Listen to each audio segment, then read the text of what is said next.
हाँ जी नमस्कार। आज की इस वीडियो में अपन पढ़ेंगे फैराडे के वैद्युतिक अपघटन के नियम। इससे पहले वाली वीडियो में अपन ने सेल बैटरी के बेसिक के बारे में और परिचय के बारे में चर्चा करी थी, जहाँ अपन ने वोल्टामीटर, इलेक्ट्रोलाइट, आयन, आयनीकरण, धनायन, ऋणायन, एनोड और कैथोड इलेक्ट्रोड के बारे में अपन ने चर्चा करी थी पिछली वीडियो में। आज की वीडियो में अपन जो चर्चा करेंगे वो फैराडे के विद्युत अपघटन के नियम है कि फैराडे के विद्युत अपघटन में कितने नियम हैं और कौन से नियम के अंदर क्या होता है। तो फैराडे के विद्युत अपघटन के नियम, तो अपने पास में फैराडे ने विद्युत अपघटन के कितने नियम दिए थे यदि अपन से पूछे तो फैराडे ने अपघटन के नियम दिए थे दो में अपने पास में नाम, इन नियमों का कोई नाम नहीं है, यहाँ पे केवल पहला नियम और दूसरा नियम, केवल ये इसी नाम से जाने जाएंगे भाई, पहला नियम और दूसरा नियम। तो अपने पास में जैसे अपने पास किरचॉफ के भी दो नियम थे, लेकिन वह पहले नियम का नाम धारा नियम था, दूसरे नियम का नाम वोल्टेज नियम था। यहाँ फैराडे के भी विद्युत अपघटन के दो नियम है, लेकिन इनके कोई नाम नहीं है, नाम केवल यही है भाई, पहला नियम और दूसरा नियम। अब पहले नियम में उन्होंने क्या बताया, कौन सी बात के बारे में उन्होंने चर्चा करी थी। तो अपने पास में यहाँ पहले नियम में विद्युत अपघटन में कि किसी इलेक्ट्रोड के बारे में अपन पढ़ चुके हैं। किसी इलेक्ट्रोड से मुक्त या संयुक्त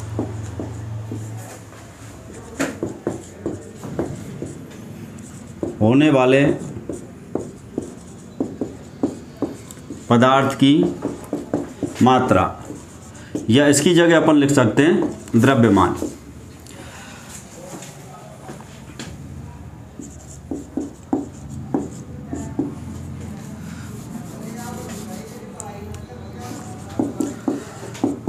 बिलियन, या फिर अपन यहां लिखेंगे इलेक्ट्रोलाइट।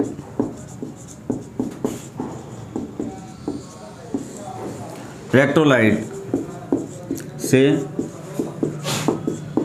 प्रवाहित धारा की मात्रा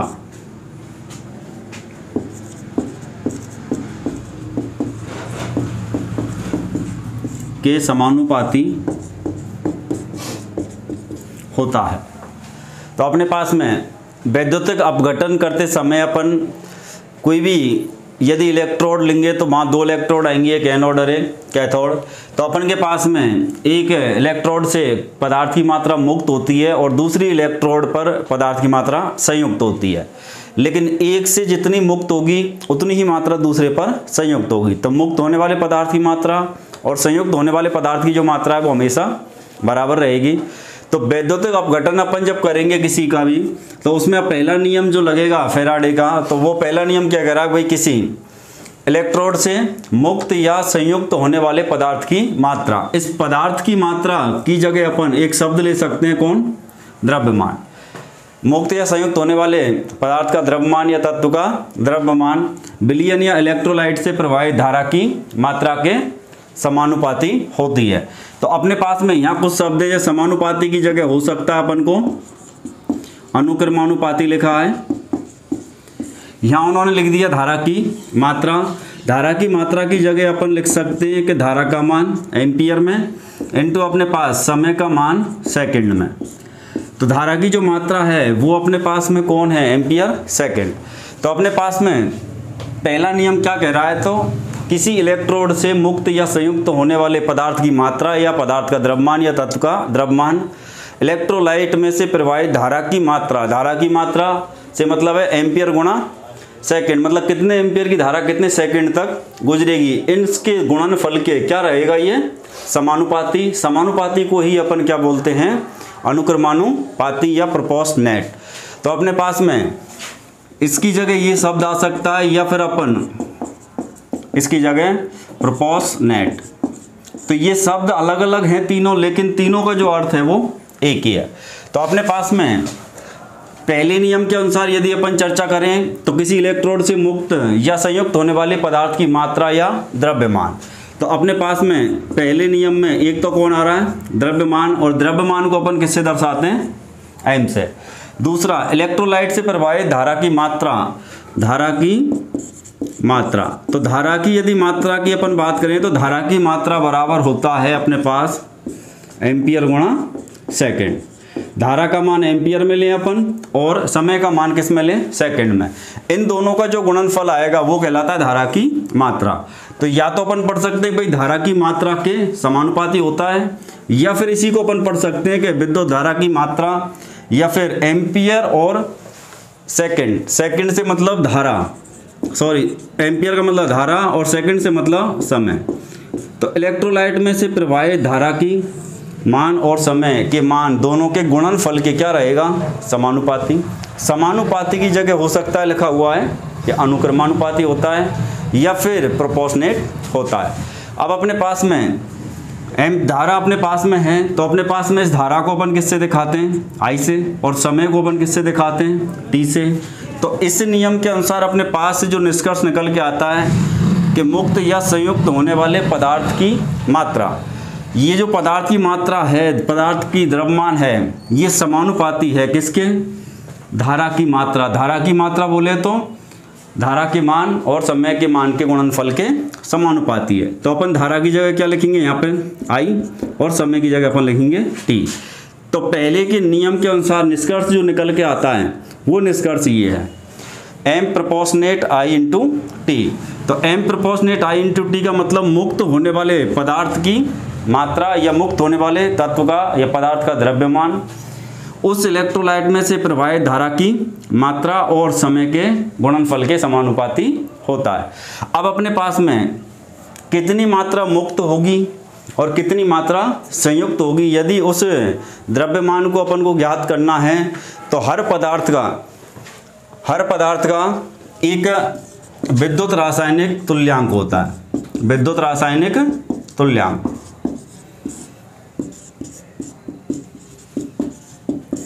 अब इस विद्युत रासायनिक तुल्यांक को अपन किससे दर्शाते हैं, Z से। और हर पदार्थ का ये जो Z है अपने पास में, यहाँ अपने पास किसके रूप में चलेगा, एक नियतांक के रूप में। नियतांक क्यों है, चाहे अपन तांबा ले लें या एल्यूमिनियम या चांदी या सोना, कोई भी अपन वस्तु लें, हर वस्तु का एक विद्युत रासायनिक तुल्यांक होता है और ये तुल्यांक उस तत्व का या उस पदार्थ का एक निर्धारित होता है, ना कभी ये कम होगा ना कभी ये ज़्यादा होगा।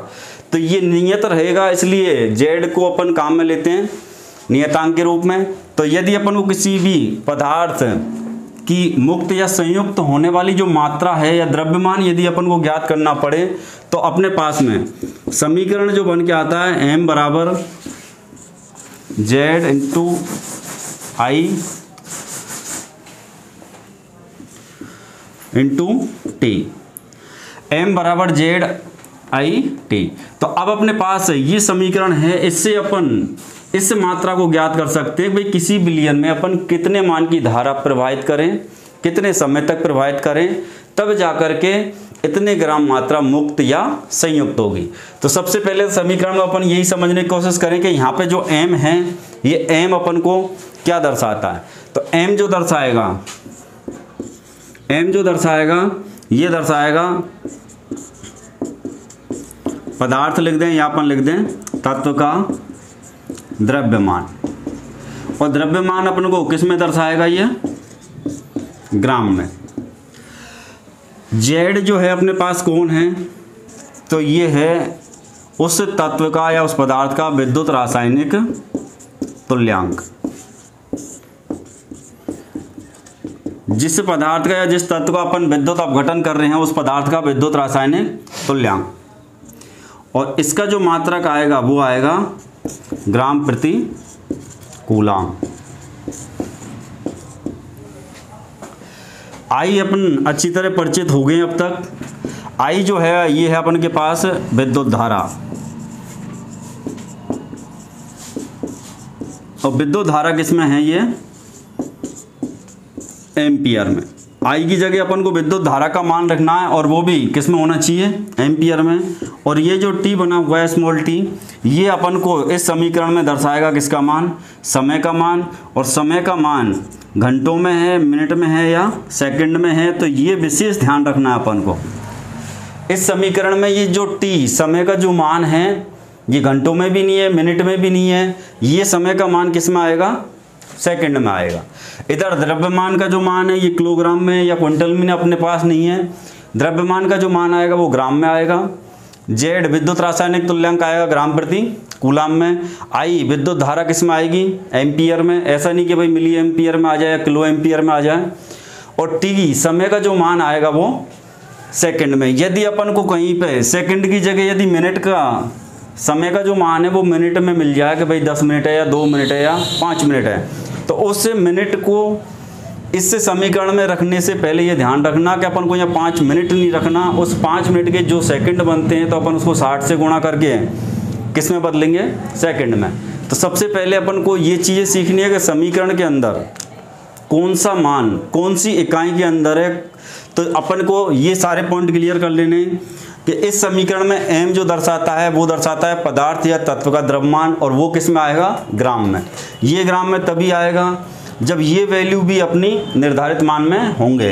ये वैल्यू कौन है, जेड किसको दर्शा रहा है, पदार्थ का विद्युत रासायनिक तुल्यांक, ये किस में आएगा, ग्राम प्रति कूलाम में। आई कौन है, विद्युत धारा, और विद्युत धारा किस में आएगी, एम्पियर में। और टी जो है ये अपने के पास समय है, और समय का मान इस समीकरण में जब रखेंगे तो वो समय का मान रखेंगे सेकंड में। यहाँ तक पूरा क्लियर हो गया होगा। अब यदि यहाँ तक क्लियर है अपने पास, तो अपन यहाँ से यदि अपन आगे बढ़ना चाहें तो अपने पास में एक नया शब्द आ रहा है, कौन, विद्युत रासायनिक तुल्यांक। ये विद्युत रासायनिक तुल्यांक अपन इस चीज़ को समझ सकते हैं, द्रव्यमान, किसी भी तत्व का द्रव्यमान है तो वो ग्राम में आएगा, पदार्थ की जो मात्रा होती है उसको अपन द्रव्यमान बोलते हैं। धारा अपन पढ़ चुके हैं, इलेक्ट्रॉन के प्रवाह की दर विद्युत धारा कहलाती है जिसका मात्रक एम्पियर है। समय के बारे में अपन जानते हैं, समय का मात्रक यहाँ पे जो चलेगा वो सेकंड है। लेकिन विद्युत रासायनिक तुल्यांक क्या होता है, तो विद्युत रासायनिक तुल्यांक क्या होता है, या फिर अपन को पूछे कि भाई जेड क्या होता है, तो विद्युत रासायनिक तुल्यांक की यदि अपन चर्चा करें,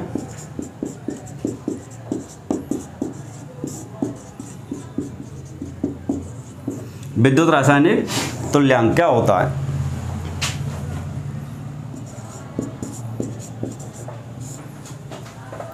तो किसी इलेक्ट्रोलाइट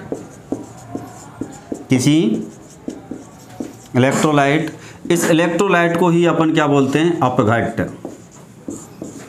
किसी इलेक्ट्रोलाइट में 1 कूलाम आवेश, 1 कूलाम आवेश प्रवाहित करने पर मुक्त या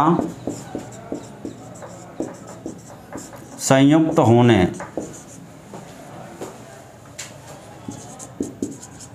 वाले तत्व का द्रव्यमान उस तत्व, या अपन बोल सकते हैं कि उस पदार्थ का विद्युत रासायनिक तुल्यांक कहलाता है।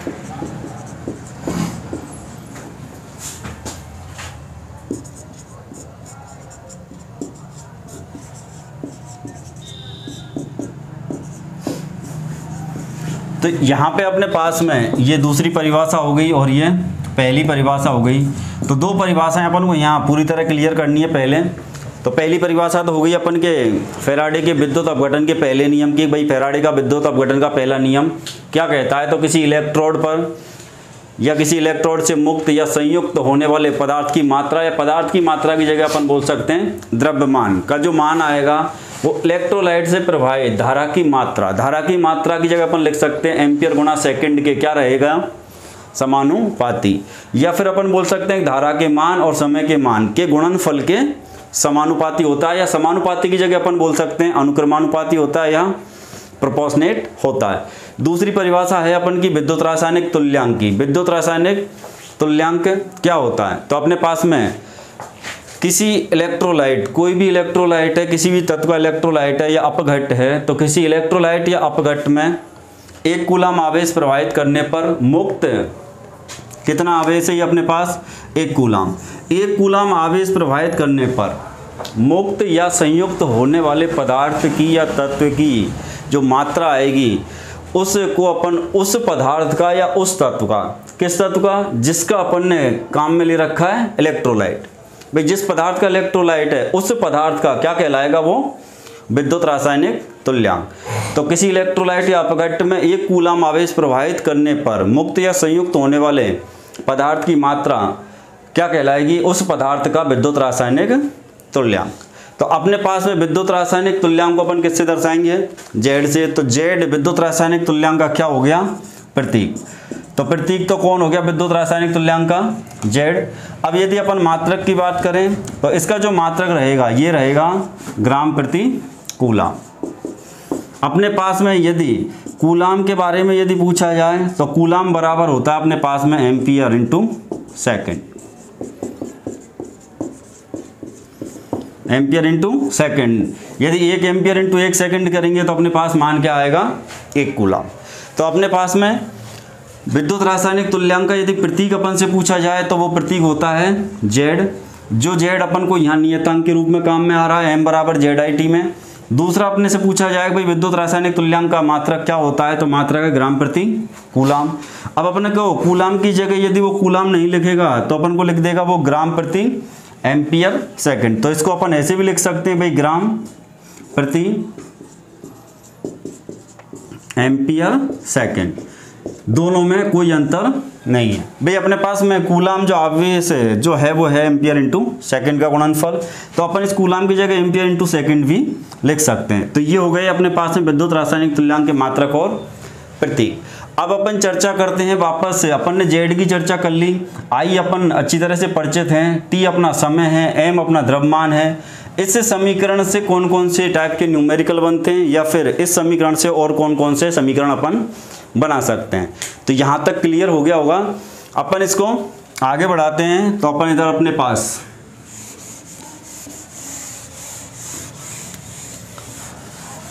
एम बराबर जेड आई टी, इसी समीकरण अपने पास एक समीकरण है, इसी समीकरण से अपन 3 और समीकरण बना सकते हैं और तीनों में से अपन के पास न्यूमेरिकल के रूप में कोई सा भी क्वेश्चन अपन से पूछा जा सकता है। तो अपने के पास में समीकरणों को रटने के बजाय समीकरण बनाना सीख गए तो कभी दिक्कत नहीं आएगी। तो समीकरणों को रटना नहीं है, समीकरणों को बनाना सीखना है। समीकरण अपन यहाँ पे अपने पास है, ये जो बात लिखी हुई है ये तो फैराडे के वैद्युत अपघटन का पहला नियम है, एम समानुपाती आई टी। मुक्त या संयुक्त होने वाले पदार्थ की मात्रा धारा और समय के गुणनफल के समानुपाती होती है। जेड अपन ने विद्युत रासायनिक तुल्यांक लिया उस पदार्थ का जिस पदार्थ का इलेक्ट्रोलाइट होता है, तो ये जेड नियतांक के रूप में चलेगा। अब अपने पास समीकरण जो बन के आया पहला वो आया एम बराबर जेड आई टी, या फिर अपन को आगे समीकरण बनाने हैं तो इसी को अपन दूसरे तरीके से लिख सकते हैं। अपन ऐसे लिख सकते हैं कि भाई जेड आई टी बराबर एम, कोई अंतर नहीं दोनों में, चाहे इसको अपन ऐसे लिख लें या इसको अपन ऐसे लिख लें, बात एक ही है। अब अपन को समीकरण यदि बनाना सीखना है तो ये ध्यान रखो कि जिसको ज्ञात करना हो उसको अपनी जगह रहने दो, बाकी को डिस्टर्ब करना है। अब मान लो अपन को पहला समीकरण यहीं से बनाना है तो अपन को मान लो जेड का समीकरण बनाना है। जेड का समीकरण से मतलब जेड है कौन है, विद्युत रासायनिक तुल्यांक। अब अपन के पास यहाँ 4 राशि हैं, एम से द्रव्यमान है, जेड से विद्युत रासायनिक तुल्यांक है, आई से धारा है और टी से अपना समय। इनमें से जब भी न्यूमेरिकल बनेगा तो अपने पास में 4 घटक है, 4 में से कोई से भी 3 घटक अपन को क्वेश्चन में मिलेंगे और चौथी को अपन से ज्ञात करवाएगा। ऐसा तो नहीं है कि यहाँ से 2 गायब कर दे और फिर अपन से चौथा पूछ ले, तो उस समय अपन आंसर देंगे आंकड़े अपर्याप्त। भाई अपन को या 3 घटक मिलेंगे तो ही चौथा घटक ज्ञात कर पाएंगे, नहीं तो चौथा घटक ज्ञात नहीं कर पाएंगे। तो ये ध्यान रखना कि यदि अपन को इस समीकरण से संबंधित कोई भी सवाल पूछे वहाँ अपन को 2 ही घटक मिले तो फिर आंसर लगेगा सीधा सीधा आंकड़े अपर्याप्त। कम से कम अपन के पास 3 घटक होंगे तो ही चौथा घटक आएगा, नहीं तो चौथा घटक नहीं आएगा। तो अब वो चौथा घटक कौन सा पूछ सकते हैं अपन से, तो ऐसा तो नहीं है कि हमेशा ही अपन से पदार्थ की मात्रा ही पूछी जाए ग्राम में। हो सकता है वो अपन से 3 अपन को ये दे दे वैल्यू, और हो सकता है उस पदार्थ का विद्युत रासायनिक तुल्यांक पूछ ले। हो सकता है अपन को जो समीकरण दिए हैं, अपन को जो सवाल दिए उसमें अपन को पदार्थ की मात्रा मिले, विद्युत रासायनिक तुल्यांक मिले, समय का मान मिले, लेकिन अपन से विद्युत धारा का मान पूछ लिया जाए। हो सकता है अपन से समय का मान पूछ लें। तो ये इनके सबके समीकरण इसी समीकरण से बनते हैं, कोई अलग से अपन को समीकरण याद रखने की ज़रूरत नहीं है। केवल एक बेसिक समीकरण ये है कि m बराबर ZIT, ये याद है तो बाकी के 3 समीकरण भी इसी से बनेंगे। अब अपन समीकरण बनाते हैं तो अपन को पहला समीकरण अब बनाना है नया, तो वो कौन है? Z बनाना है। Z को Z की जगह रहने दो। यहाँ से I और T को जब ले जाएंगे तो इधर m बराबर Z बराबर m अपॉन क्या हो जाएगा? m अपॉन हो जाएगा T। तो ये हो गया अपने पास में दूसरा समीकरण। ऐसे ही अपने पास में अपन तीसरा समीकरण बना सकते हैं यहीं से। मान लो Z अपन को मिला हुआ है, T मिला हुआ है, M मिला हुआ है, लेकिन अपन से धारा का मान I ज्ञात करवा रहा है। तो I बराबर जो समीकरण बनेगा इसमें से ही यदि देखें तो I को अपनी जगह रहने दें, Z और T इधर जाएंगे तो ये वटे में चले जाएंगे, तो M बटे Z इंटू T। तो ये हो गया अपने पास तीसरा समीकरण। अब अपने पास में यहीं से अपन को चौथा समीकरण भी यहीं से ले लेना है। अब अपन के पास कंडीशन ये है कि भाई अपन को किसी पदार्थ का न्यूमेरिकल के अंदर विद्युत रासायनिक तुल्यांक दे दे, धारा का मान भी मिला हुआ है, पदार्थ की मात्रा ग्राम में मिली हुई है, लेकिन समय अपन को ज्ञात करना है। तो समय के लिए समीकरण इसी में से ही निकल के आ रहा है, कहीं अपन को बाहर भटकने की ज़रूरत नहीं है। तो अपन T बराबर, तो T को तो अपनी जगह ही रहने दें। यहाँ से अब कौन जाएंगे? Z और I। M के उधर जाएंगे तो M के बटे में आ जाएंगे, तो यहाँ नया समीकरण बन जाएगा M बटे ZI।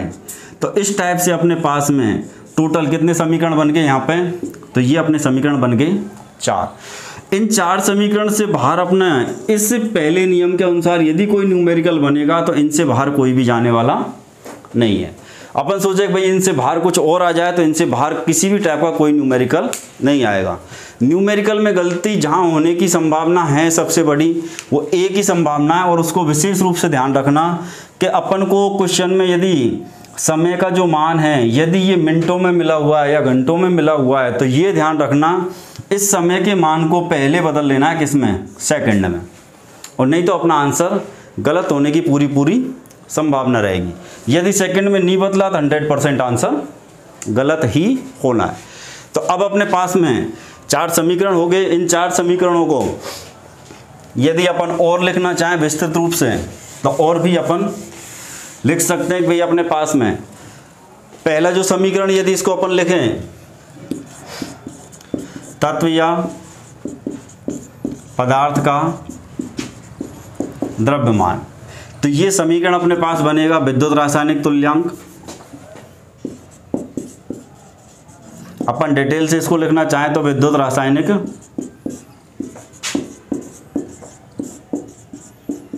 तुल्यांक गुणा अपन करेंगे धारा, गुणा करेंगे अपन समय। तो इस समीकरण को अपन ऐसे भी लिख सकते हैं। कई बार अपन से क्वेश्चनों में समीकरण पूछ लिया जाता है, भाई अपन को किसी अब वैद्युतिक अपघटन में मुक्त होने वाले पदार्थ की मात्रा ज्ञात करने का समीकरण क्या है। अपन को वो ऐसे लिखा हुआ नहीं आया, अपन को ऐसे लिखा हुआ आ गया, तो अपन ऐसे भी लिख सकते हैं भाई विद्युत रासायनिक तुल्यांक गुणा अपन किसको करेंगे? धारा का मान गुणा किसको करेंगे? समय को। दूसरा अपने पास में यदि विद्युत रासायनिक तुल्यांक अपन से पूछ लिया जाए कि भाई विद्युत रासायनिक तुल्यांक ज्ञात करने का समीकरण क्या है, तो अपन को क्वेश्चन न्यूमेरिकल जब भी आएंगे उनमें लिखा आता है कि भाई उस पदार्थ का विद्युत रासायनिक तुल्यांक क्या होगा। तो या तो इनको यहाँ अपन समझ लें कि Z का मतलब विद्युत रासायनिक तुल्यांक है, या फिर अपन इन समीकरणों को अपन उस तरीके से नहीं तो इस तरीके से याद करें। सरल जो तरीका है वो ये है, ये उलझने वाला तरीका है। तो विद्युत रासायनिक तुल्यांक Z बराबर अपन लिखेंगे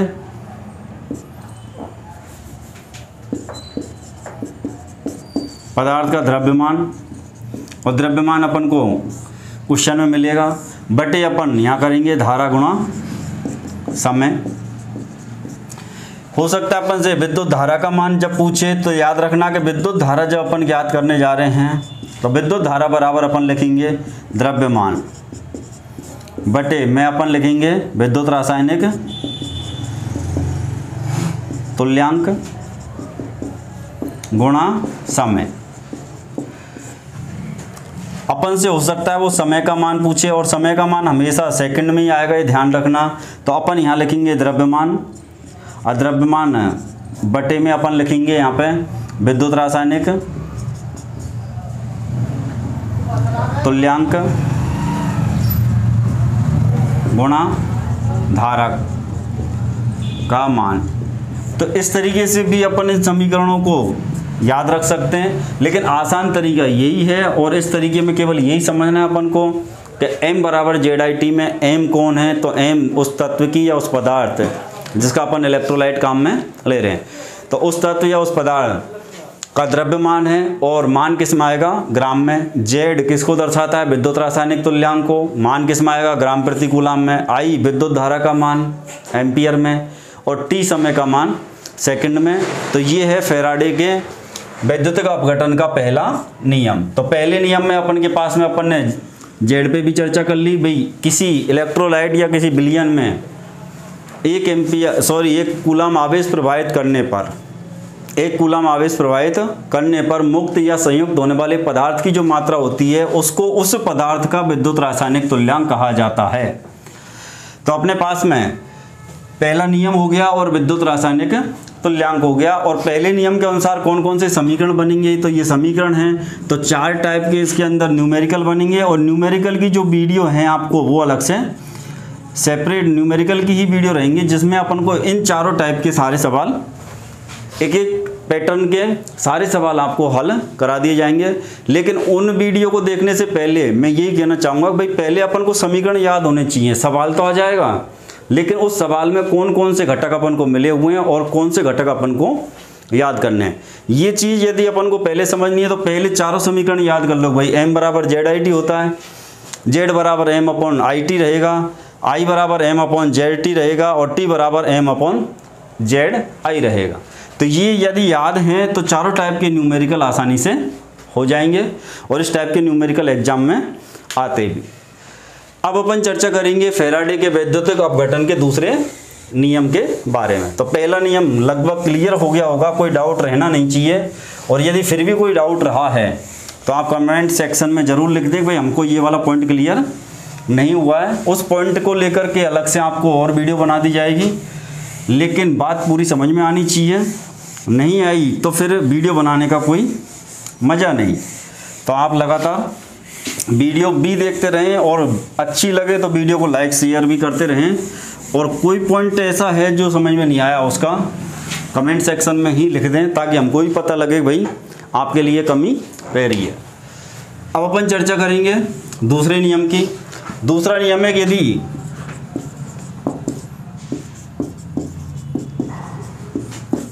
समान मान की धारा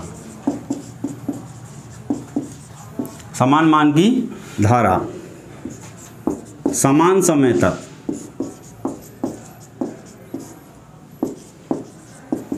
अलग अलग विलयन,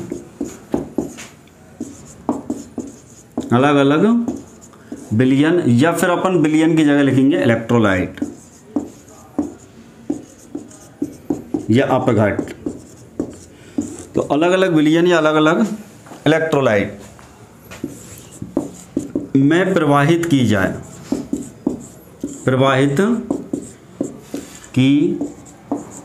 जाए तो तत्व की मुक्त या संयुक्त होने वाली मात्रा उसके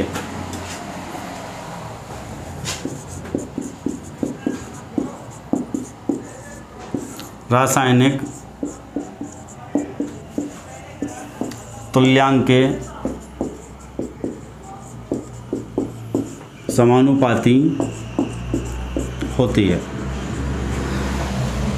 पहले की परिभाषा में क्या था कि किसी इलेक्ट्रोड से मुक्त, ये पहला नियम था, किसी इलेक्ट्रोड से मुक्त या संयुक्त होने वाले, किसी भी इलेक्ट्रोड से मुक्त या संयुक्त होने वाली पदार्थ की मात्रा पदार्थ की मात्रा, उसमें से प्रवाहित धारा की मात्रा और समय के गुणनफल के समानुपाती होती है। ये धारा की मात्रा के समानुपाती है। दूसरा नियम क्या कह रहा है, यदि समान मान की धारा, मतलब धारा का मान समान रखा जाए और समान समय तक, मतलब एक निश्चित समय तक, एक समय का जो मान है वो भी कैसा होना चाहिए, समान, धारा का मान भी कैसा होना चाहिए, समान। तो धारा का मान भी समान होना चाहिए और समय का मान भी समान होना चाहिए। समान समय तक अलग अलग विलयन या इलेक्ट्रोलाइट में, भाई अपने पास विलयन अलग अलग हैं, 2 या 3 या 4 तरह के अपने पास अलग अलग विलयन है। मान लो अपने पास ये, मान लो इस तरीके से 4 हैं वोल्टामीटर हैं जिनके अंदर अपन विद्युत अपघटन की प्रक्रियाएं संपन्न करते हैं। मान लो ये 3 हैं और तीनों के अंदर अलग अलग प्रकार के इलेक्ट्रोलाइट हैं, लेकिन इन तीनों इलेक्ट्रोलाइट में धारा का मान क्या रखा जाए, समान, और समान मान की धारा और समान समय तक। मान लेते हैं अपन 2 एम्पियर की धारा 10 सेकंड तक प्रवाहित कर रहे हैं इसमें, तो ये समान कब होगी। दूसरी टाइप का जो इलेक्ट्रोलाइट है उसमें भी 2 एम्पियर की धारा अपन 10 सेकंड तक रखेंगे, तीसरे में भी अपन 2 एम्पियर की धारा और 10 सेकंड तक रखेंगे। तो इस ये मतलब हुआ कि भाई अपने पास इलेक्ट्रोलाइट तो 3 तरह के हैं, इलेक्ट्रोलाइट तो 3 तरह के हैं। अब इनमें अपन समान मान की धारा, समान मान की धारा समान समय तक, समान समय तक अलग अलग विलयन में, तो ये अलग अलग विलयन हो गए, अलग अलग विलयन या इलेक्ट्रोलाइट में प्रवाहित की जाए। इनमें अलग अलग अपन ने अलग अलग विलयन में प्रवाहित की गई, लेकिन धारा का मान सब में समान रखा और समय का मान भी सब में समान रखा।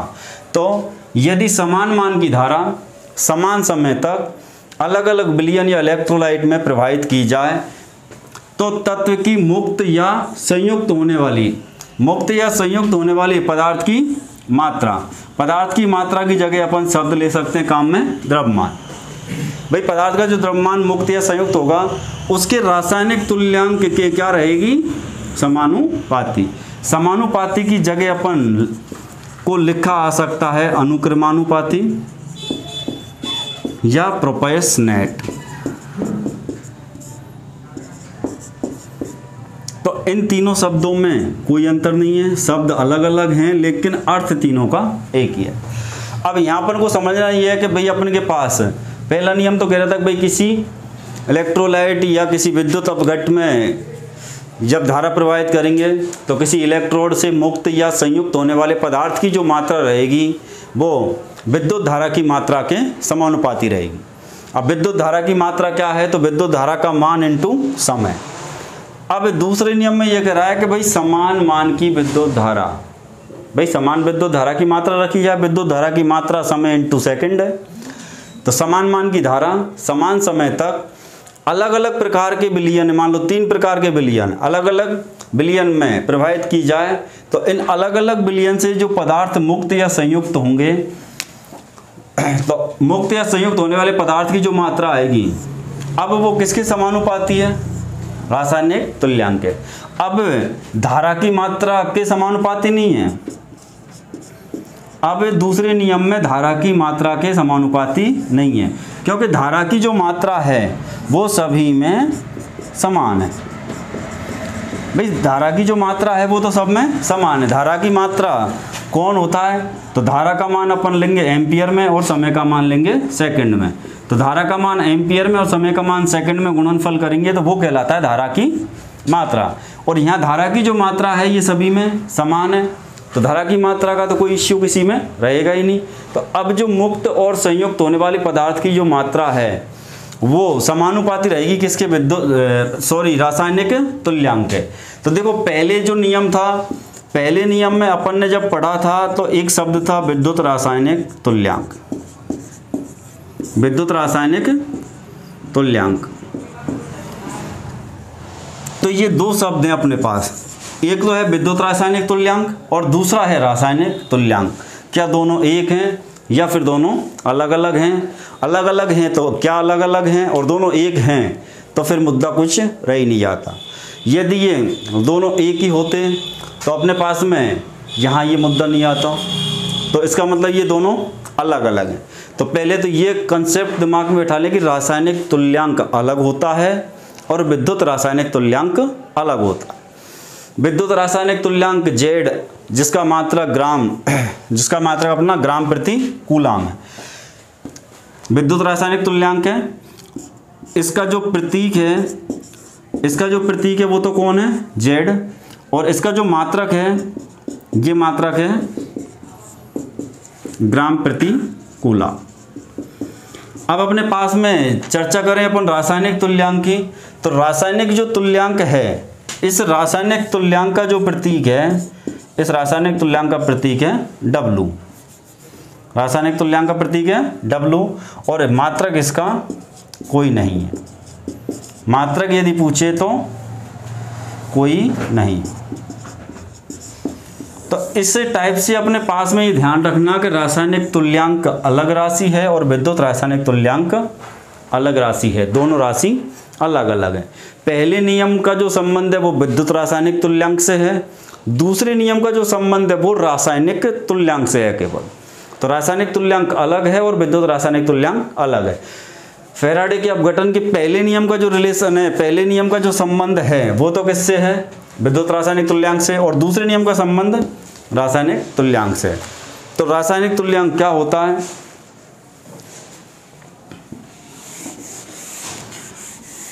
तो अपन परमाणु भार पढ़ चुके हैं। परमाणु भार अपन तो अपने पास में रासायनिक तुल्यांक को अपन समीकरण से ही समझने की कोशिश करते हैं। तो रासायनिक तुल्यांक बराबर होता है परमाणु भार। परमाणु भार होता है प्रोटॉन और न्यूट्रॉन की संख्या का योगफल। तो परमाणु भार बटे संयोजकता, परमाणु भार बटे संयोजकता। तो किसी पदार्थ के परमाणु भार और उसकी संयोजकता का जो अनुपात है अपने पास, उस अनुपात को अपन क्या बोलते हैं, उस पदार्थ का, जिस पदार्थ का अपन ने परमाणु भार लिया है और जिस पदार्थ का अपन ने संयोजकता ली है, या जिस तत्व का परमाणु भार है या जिस तत्व की संयोजकता है, इन दोनों का जो अनुपात होगा वो कहलाएगा उस तत्व का रासायनिक तुल्यांक। तो अपने पास से, और विद्युत रासायनिक तुल्यांक क्या था, विद्युत रासायनिक तुल्यांक था भाई अपने पास किसी विलयन से अपन 1 कूलम आवेश प्रवाहित करें और उसके इलेक्ट्रोड से मुक्त या संयुक्त होने वाले पदार्थ की जो मात्रा आएगी, उस मात्रा को उस तत्व का विद्युत रासायनिक तुल्यांक कहा जाता है। और किसी तत्व के यदि अपन परिभाषा यहाँ लिखना चाहें तो किसी तत्व के परमाणु भार एवं संयोजकता का अनुपात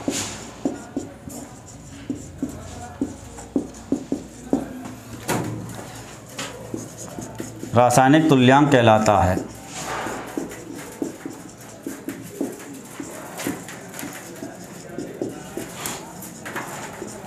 रासायनिक तुल्यांक कहलाता है। तो अपने पास में यहाँ पे फैराडे के अपघटन के 2 नियम हैं, दोनों क्लियर हो गए हैं। अपन यदि इस दूसरे नियम के हिसाब से कोई न्यूमेरिकल है या कुछ है तो उसकी भी अपन चर्चा कर लेते हैं। तो यहाँ पे अपने पास में दूसरा जो नियम है वो यही कह रहा है कि यदि समान मान की धारा समान समय तक अलग अलग विलयन या इलेक्ट्रोलाइट में प्रवाहित की जाए तो तत्व की मुक्त या संयुक्त होने वाले पदार्थ की मात्रा उसके रासायनिक तुल्यांक के समानुपाती होती है। तो मुक्त या संयुक्त होने वाले पदार्थ की मात्रा बोले तो द्रव्यमान, और द्रव्यमान बोले तो m, किसके समानुपाती है, रासायनिक तुल्यांक है। रासायनिक तुल्यांक का जो प्रतीक है वो कौन है, W। तो अपन यहाँ लिख सकते हैं, मान लो अपन ने यहाँ 3 पदार्थ लिए थे, अपन ने यहाँ पे 3 पदार्थ लिए थे। इन तीनों में यदि अपन देखें भाई पहले में कितनी पदार्थ मुक्त होगा तो अपन लिखेंगे उसके लिए M1 और इसको अपन समानुपाती रहेगा W1। इसका मतलब पहले इलेक्ट्रोलाइट में या पहले घोल में या पहले विलयन में मुक्त या संयुक्त होने वाले पदार्थ की मात्रा का संबंध क्या रहेगा, तो M1 समानुपाती W1। भाई पहले जो मुक्त या संयुक्त होगा वो अपने पास में पदार्थ की मात्रा के समानुपाती, तो M1 समानुपाती W1। दूसरे में जो होगा तो उसको अपन दिखाएंगे भाई M2 समानुपाती W2। W2 कौन है, W2 है कि दूसरा जो इलेक्ट्रोलाइट है उस इलेक्ट्रोलाइट का रासायनिक तुल्यांक। ऐसे ही अपन तीसरे में कितना पदार्थ मुक्त होगा, तो उस पदार्थ को तो अपन दिखाएंगे M3 से, और मुक्त होने वाले पदार्थ की मात्रा समानुपाती रहेगी किसके, रासायनिक तुल्यांक के, और रासायनिक तुल्यांक को अपन दिखाते हैं W से। लेकिन तीसरे इलेक्ट्रोलाइट को ले रहे हैं तो अपन फिर इसको इस तरीके से लिखेंगे M3 समानुपाती रहेगा W3 के, या फिर अपन यहाँ लिख सकते हैं भाई, या अपन यहाँ पे लिख सकते हैं भाई M1 बटे W1 बराबर M2 बटे W2 बराबर M3 बटे W3। इनमें जो अनुपात आएगा तो ये अनुपात अपने पास किसके ऊपर निर्भर करेगा, उस पदार्थ के रासायनिक तुल्यांक के। तो अब अपने पास में फैराडे के वैद्युत अपघटन के दो नियम हैं। पहला नियम, किसी इलेक्ट्रोड से मुक्त या संयुक्त होने वाले पदार्थ की मात्रा, किसी इलेक्ट्रोड से मुक्त या संयुक्त होने वाले पदार्थ की मात्रा, उसमें से प्रवाहित धारा की मात्रा की जगह अपन लिख सकते हैं एम्पियर इंटू सेकेंड, धारा की मात्रा के समानुपाती होता है।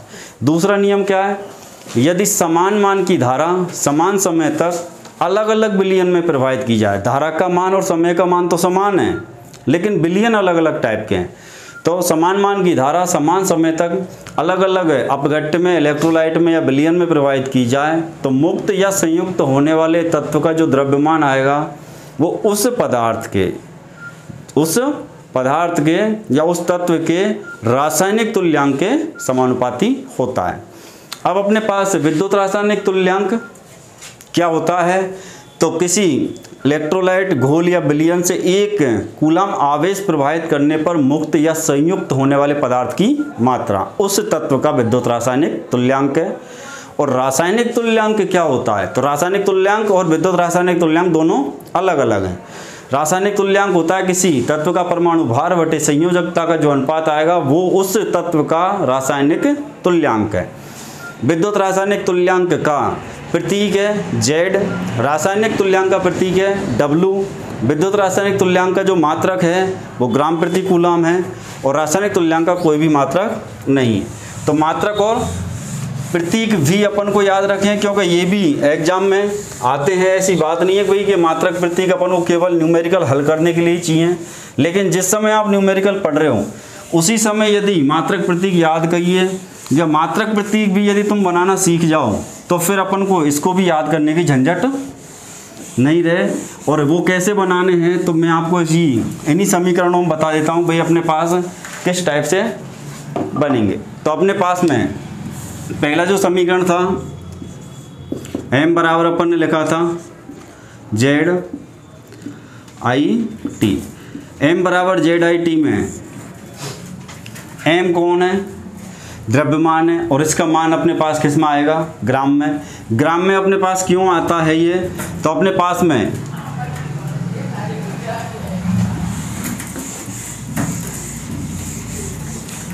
इसको भी यहाँ पूरा क्लियर लिख देते हैं।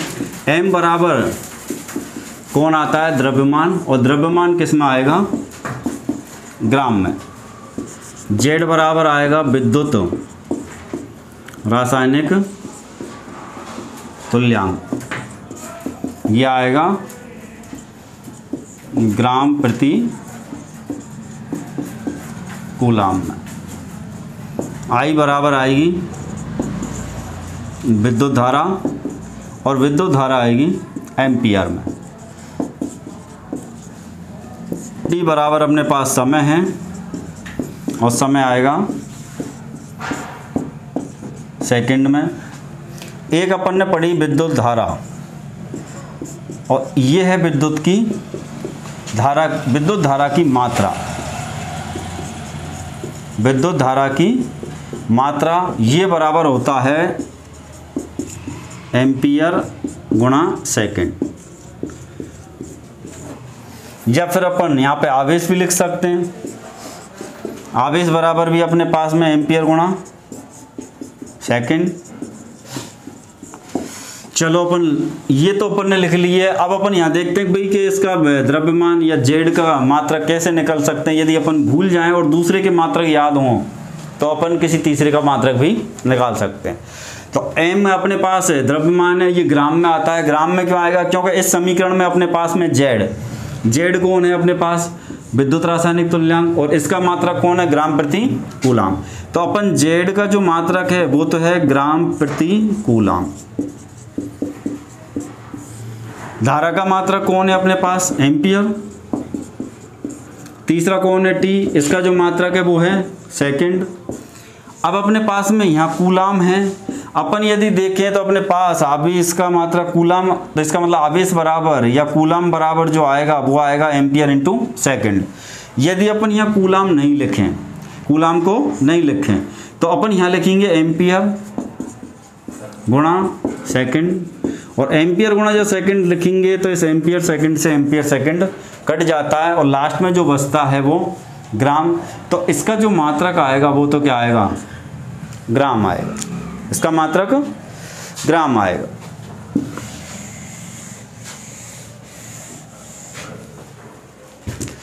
अपन के पास में यहाँ z बराबर अपन के पास समीकरण बनेगा m upon I T. m अपने पास ये किस में आता है? ग्राम में। अपने पास I एम्पियर, I धारा है वो किस में आएगी? एम्पियर में। t समय किस में आएगा? सेकंड में। अब अपने पास इस एम्पियर सेकंड को ही अपन क्या बोलते हैं? कूलाम। इसी को अपन क्या बोलते हैं? कूलाम। तो अब अपने पास ये ग्राम बटे एम्पियर सेकंड है, तो इस एम्पियर सेकंड की जगह अपन क्या लिख सकते हैं? कूलाम भी लिख सकते हैं।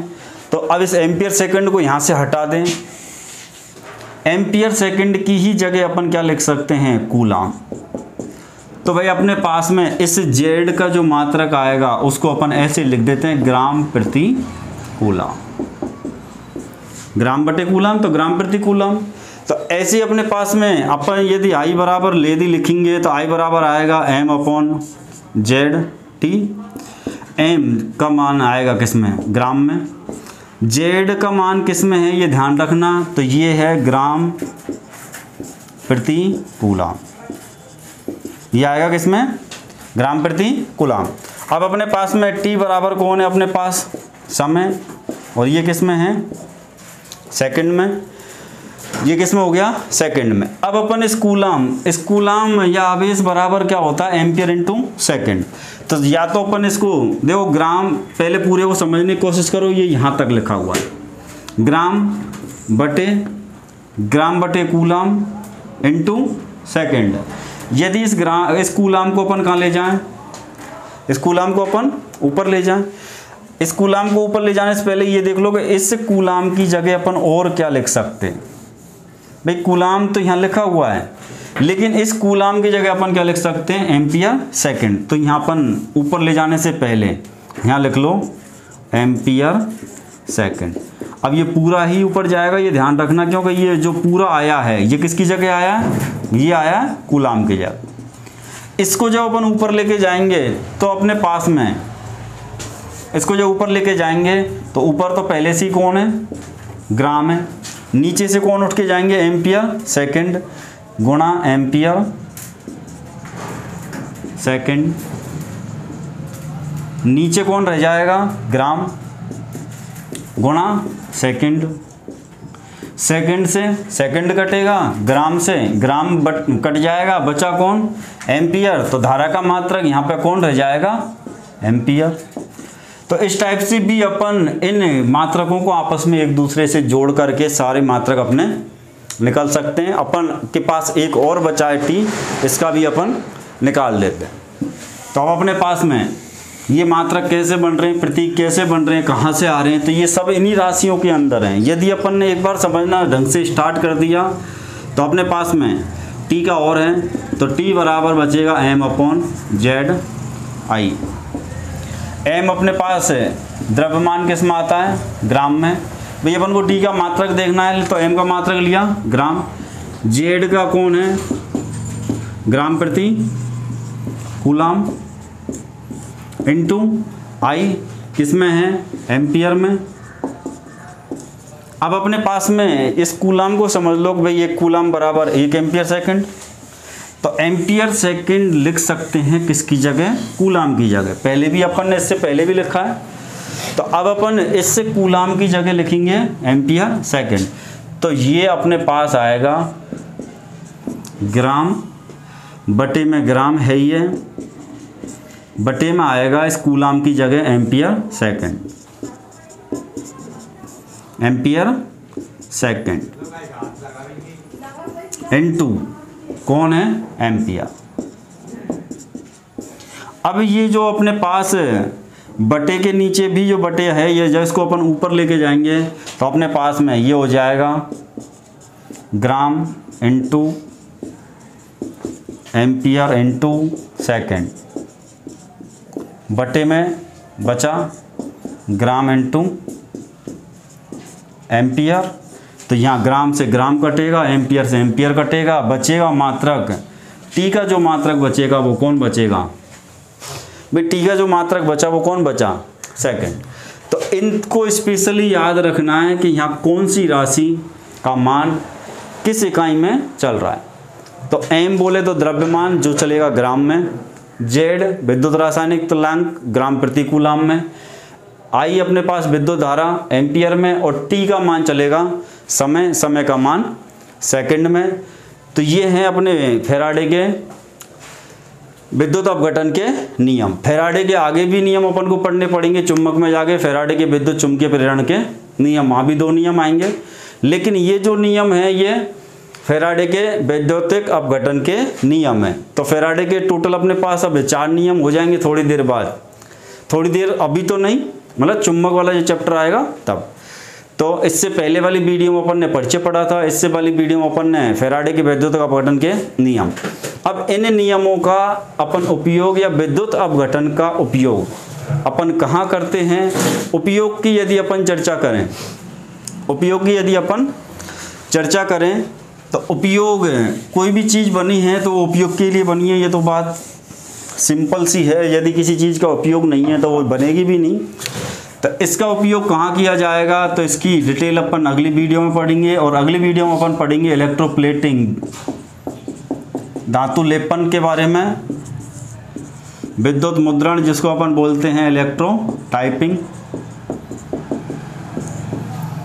तीसरा अपन सेल के अंदर ईएमएफ पैदा करने के लिए भी विद्युत अपघटन के ही उपयोग किए जाते हैं। चौथा अपन धातु का निष्कर्षण जिसको अपन बोलते हैं मेटल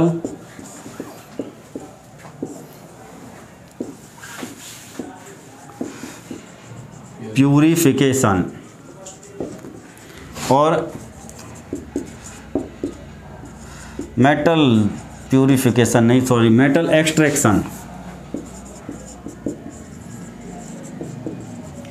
एक है धातु शोधन, उसको अपन बोलते हैं मेटल प्यूरिफिकेशन। तो अपने पास में एक, अपने पास में जब कैपेसिटर पढ़ेंगे तो वहाँ इलेक्ट्रोलाइटिक कैपेसिटर आएगा, और उस इलेक्ट्रोलाइटिक कैपेसिटर के निर्माण में भी अपन वैद्युतिक अपघटन का उपयोग करते हैं।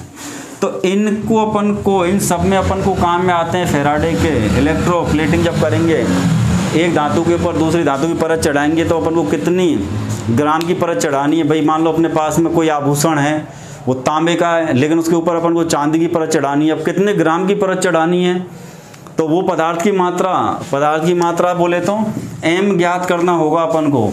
तो इनका उपयोग अपन कहाँ करते हैं, तो इलेक्ट्रोप्लेटिंग में, इलेक्ट्रोटाइपिंग, सेल ईएमएफ पैदा करने के लिए, धातु निष्कर्षण, धातु शोधन और इलेक्ट्रोलाइटिक कैपेसिटर के निर्माण में है। इनका अपन को पूरा डिटेल पढ़ेंगे अगली वीडियो में। तब तक के लिए नमस्कार।